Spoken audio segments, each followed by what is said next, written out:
Death is something none of us can escape. But most people live like they've got unlimited time, either because they're hopeful or because they just don't want to think about it. A lot of people don't think about death at all, and when they finally do, when it really hits them that life is short, they usually end up in one of two places. Either they start asking, "What's the point of all this?" or they start being afraid of dying. And that fear shows up in small ways: eating perfectly, being overly cautious, doing everything possible just to feel safe. And don't get me wrong, being safe is fine, but living precautionary is different. That's when fear starts running your life. The weird part is, some people try so hard not to die that they never really live. When I first started thinking seriously about death, like really thinking about it didn't motivate me. It actually made me depressed. I remember thinking, why am I even here? Everything ends anyway. Everything eventually disappears. But once someone really acknowledges death, it changes how they live. For a lot of people, that change is fear. And living in fear might be one of the worst ways to live, because you're basically mentally dead before you're physically gone. At some point, you can't avoid the question anymore. What's the point of life?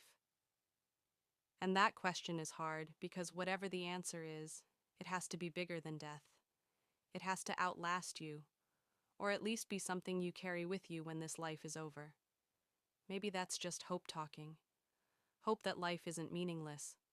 Because if you're born, shaped by your environment, live for 70 years, and then it's just over, then yeah, that feels meaningless to me. And maybe for my own sanity, I don't accept that. I don't think we're here just to exist for a few decades and disappear. I think there's something more. Not necessarily religion, but something spiritual. Something about understanding, about searching for meaning beyond just the physical world. I think there's something we're supposed to figure out before we leave, something we're meant to take with us. And that's where purpose comes in. When people talk about purpose, a lot of the time they're really just talking about what they want. My purpose is to make money. My purpose is to buy a nice car. My purpose is to live comfortably. But desire isn't the same thing as purpose. Stuff, cars, houses, watches, it can make life nicer, sure, but none of it outlives you. Even when people say money isn't the point, that it's about providing for their family or giving their kids a better life, what they're really saying is, I want to matter after I'm gone. That's the common thread. We all want our lives to mean something beyond ourselves. And honestly, I think most people never actually ask what their purpose is. They replace that question with goals. They make the goals big enough so they don't have to sit with the uncomfortable stuff. I do that too. But if I'm being honest, my goals aren't my purpose. Purpose feels deeper than that. It feels moral, heavy, real. Desire is what you want. Purpose is why you're here. They can overlap, sure, but they're not the same thing.